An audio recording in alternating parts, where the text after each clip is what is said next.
Hello students and viewers, मैं doctor Ramesh Kumar Dewangan, assistant professor commerce, government Mata Karma girls college Mahasamund. Video lecture के अंतर्गत BCom part 1 के subject business mathematics अर्थात व्यावसायिक गणित के इकाई 3 में हमने पूर्व के वीडियो में इसके पहले चैप्टर साधारण ब्याज अर्थात सिंपल इंटरेस्ट पर चर्चा की है। इस वीडियो में और आगे के वीडियो में हम उसी तीसरी इकाई के दूसरे चैप्टर चक्रवृद्धि ब्याज पर चर्चा करेंगे। पूर्व के वीडियो को बहुत सारे व्यूअर्स ने, स्टूडेंट्स ने लाइक किया है, हमको अप्रिशिएट किया है, उसके लिए बहुत बहुत धन्यवाद। इस वीडियो में और आगे की वीडियो में भी हम बेहतर प्रस्तुतिकरण के माध्यम से चक्रवृद्धि ब्याज चैप्टर के अंतर्गत विभिन्न प्रकार के जो प्रश्न हैं उसको सॉल्व करेंगे और समझेंगे और सीखेंगे। मेरे वीडियो में प्रश्न संबंधी किसी प्रकार का कोई शंका और समाधान हो तो कृपया मेरे ईमेल एड्रेस इस वीडियो के अंत में दिए गए हैं, आप हमसे चर्चा कर सकते हैं। तो आइए चलते हैं हम चक्रवृद्धि ब्याज चैप्टर के अंतर्गत विषय की चर्चा करने के लिए।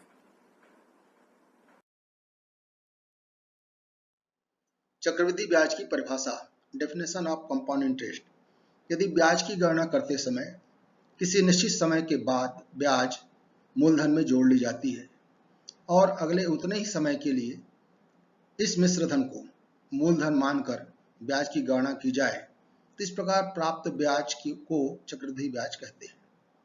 यह क्रिया तब तक दोहराई जाती है जब तक कि अंतिम अवधि का मिश्रधन प्राप्त हो। दूसरे शब्दों में, अंतिम मिश्रधन तथा प्रारंभिक मूलधन के अंतर की राशि को हम चक्रवृद्धि ब्याज कहते हैं।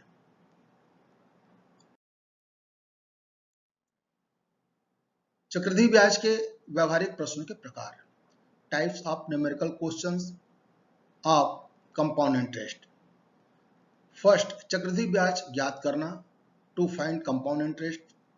दूसरा, मूलधन ज्ञात करना, टू फाइंड द प्रिंसिपल। तीसरा, ब्याज दर ज्ञात करना, to find the rate of interest. चौथा, समय ज्ञात करना, टू फाइंड टाइम। पांचवा, मिश्रधन ज्ञात करना, टू फाइंड अमाउंट। छठवा, मूलधन व दर ज्ञात करना, to find principal and rate. और सातवां, मिश्रधन व चक्रवृद्धि ब्याज ज्ञात करना, to find amount and compound interest.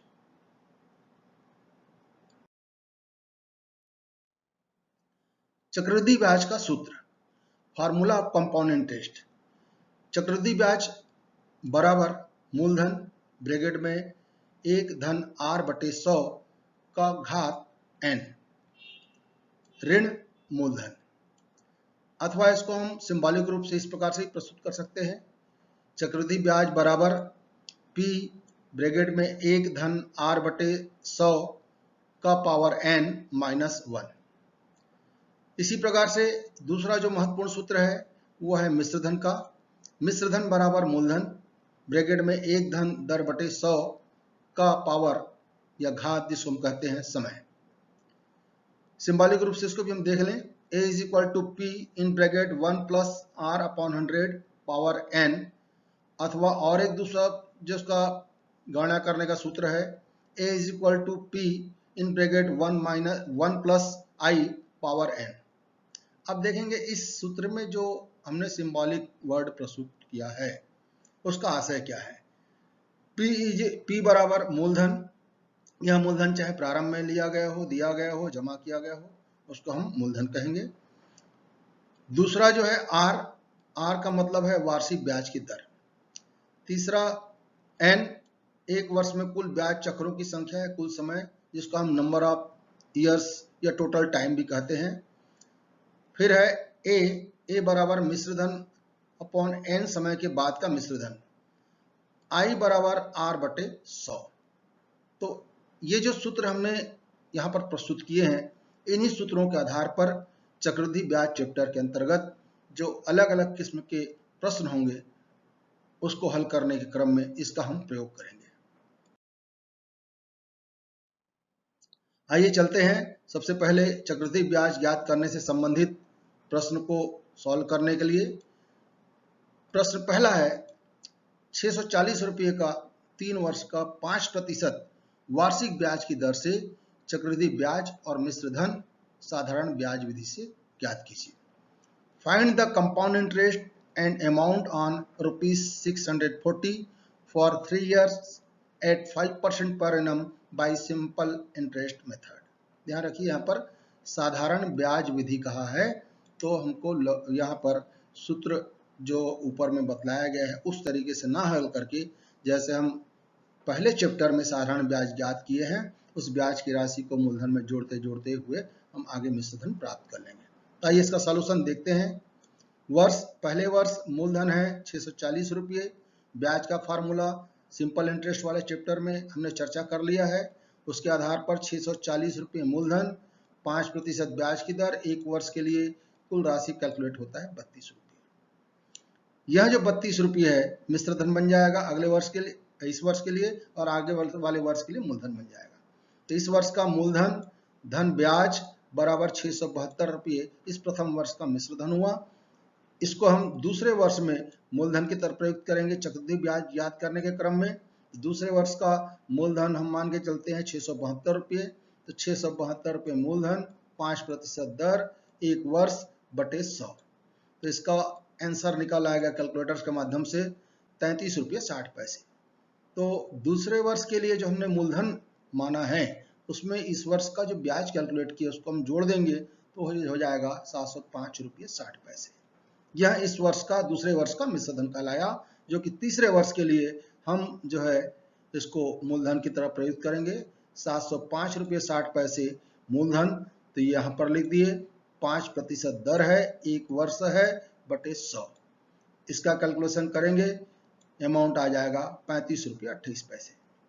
तो इस मूलधन में जो कि तीसरे वर्ष का मूलधन है उसमें हम इस वर्ष 1 वर्ष का ब्याज जोड़ देंगे ₹35.28, तो उसका मिश्र धन आ जाएगा ₹740.88। अब प्रश्न में मिश्र धन ज्ञात करने के लिए कहा गया था, तो मिश्र धन की राशि ज्ञात हो चुकी है। चक्रवृद्धि ब्याज ज्ञात करना है, तो इट इज वेरी सिंपल। जब हम मिश्र धन में मूलधन को माइनस कर देंगे तो चक्रवृद्धि ब्याज की राशि आ जाएगी। देखिए इसको सूत्रानुसार, चक्रवृद्धि ब्याज बराबर मिश्र धन ऋण मूलधन।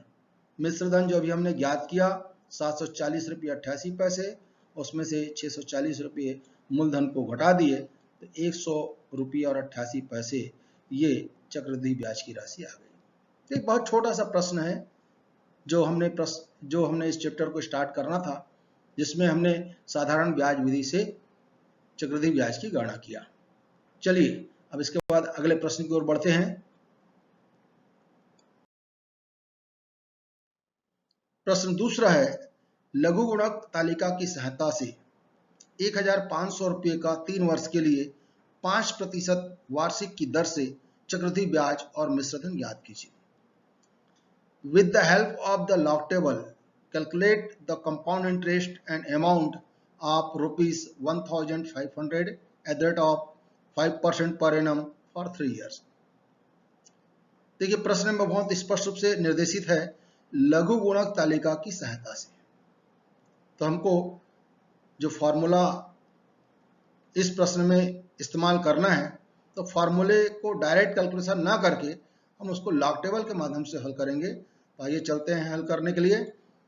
सूत्र जो शुरू में हमने बतलाया, A = P1 + R/100 power n। अब इसमें A अर्थात अमाउंट अर्थात मिश्र धन हमको ज्ञात करना है। तो ₹1,500 मूलधन दिया हुआ है प्रश्न में। 1 धन 5, ये 5 जो है दर है, प्रतिशत है, 5%, 5/100 और पावर है 3, तो ये 3 वर्ष के लिए है। अब इसके आधार पर हमने इसको सॉल्व किया, तो ये हो गया 1,500 और ये हो गया 105/100 पावर 3। अब जब फाइनल हमारे पास ये आंकड़े उपलब्ध हो गए, तब यहाँ से हम लघु गुणक की सहायता से आगे प्रश्न को हल करेंगे। log A बराबर log 1,500 धन 3। फिर से हम ये जो बटे सही हैं इसको हम लाग जब निकालेंगे तो भागित करने वाले की स्थिति में हम उसको माइनस कर देते हैं। तो 105 का लाग निकाल करके इसमें से 100 का लाग माइनस कर देंगे। तो लाग जो है, सबसे पहले आगे बढ़े स्टेप, अगला स्टेप, लाग 1500 का 3.176 है, 61 है। आप लाग टेबल निकालने के लिए सीख चुके होंगे, मैं समझता हूं, क्योंकि इसी सब्जेक्ट के इकाई 2 में लघुगणक सारणी से संबंधित चैप्टर है, जहां पर आपने लाग निकालने के लिए सीखा होगा। 1500 का लाग आया 3.1761, धन 3, उसका मान ज्यों का त्यों रख दिए, और उसके बाद 105 का लाग आया है 2.0212, और इसी प्रकार से 100 का लाग आया है 2.000। पहले हम ब्रैकेट को सॉल्व करेंगे, तो 2.0212 में 2.000 को माइनस किए तो आ गया 0.0212। आगे जो है हमने ऊपर में जो फिगर लिख रखा था उसको लिख दिए, 3.1761 धन 3। अब फिर से इस ब्रैकेट वाले फिगर को, आंकड़े को पहले हम सॉल्व करेंगे। तो 3 का जो गुणा है, 3 का गुणा 0.021 से हम करेंगे तो हमको रिजल्ट मिल जाएगा 0.036। और यह जो फिगर है 3.1761, इसको एज इट इज लिख देंगे। अब चूंकि दोनों का हमारे पास वैल्यू आ चुका है, दोनों को जोड़ेंगे तो ये आ जाएगा 3.2397। यहाँ पर हमको रुकना नहीं है, अभी हमने लॉग के माध्यम से ये वैल्यू प्राप्त किए हैं। अभी हमको एंटी लॉग निकालना है, तो लॉग का जो फाइनल फिगर आया उसका एंटी लॉग निकालेंगे। तो a is equal to antilog 3.2397 का जब हम एंटी लॉग निकालेंगे तो ये उत्तर आ जाएगा 1737 रुपये। एंटी लॉग मैं समझता हूँ आप निकालने के लिए सीख गए होंगे, इकाई 2 में लॉगरिथम चैप्टर के अंतर्गत है। तो हमने लॉग टेबल की सहायता से मिश्रधन ज्ञात कर लिया 1737 रुपये। अब रहा सवाल, प्रश्न में जो पूछा गया दूसरा तत्व है, हमने मिश्रधन ज्ञात कर लिया। चक्रवृद्धि ब्याज भी पूछा गया है, तो चक्रवृद्धि ब्याज ज्ञात करने के लिए बहुत सिंपल है, चक्रवृद्धि ब्याज बराबर मिश्रधन ऋण मूलधन। तो संबंधित जो जानकारी है वो हमने यहाँ पर रख दिया। मिश्रधन अभी हमने ज्ञात किया लघुगणक सहायता से 1737 रुपये, और मूलधन प्रश्न में दिया हुआ 1500 रुपये। इस प्रकार से अंतर की जो राशि आई वो कहलाएगा चक्रवृद्धि ब्याज 237 रुपये। तो प्रश्न में जिस प्रकार से निर्देश दिए गए हैं कि लघुगणक सारणी की सहायता से आप बनाइए, तो लघुगणक सारणी की सहायता से बनाना है, और यदि ऐसा निर्देशित नहीं है तो उस दशा में हम सूत्र को ही आगे कैलकुलेट करते हुए चक्रवृद्धि ब्याज, मिश्रधन आदि की राशि ज्ञात कर सकते हैं। तो आज के इस वीडियो के लिए इतना ही। चक्रवृद्धि ब्याज चैप्टर के बाकी प्रश्नों को हम अगले वीडियो में चर्चा करेंगे। Thanks for watching the first video of unit 3 compound interest. चक्रवृद्धि ब्याज के शेष प्रश्नों को हम अगले वीडियो में चर्चा करेंगे। इस पीपीटी प्रेजेंटेशंस को बनाने के लिए इन बुक्स का सहारा लिया गया है। विद्यार्थी चाहे तो और अधिक एक्सरसाइज के लिए इन पुस्तकों की मदद ले सकते हैं।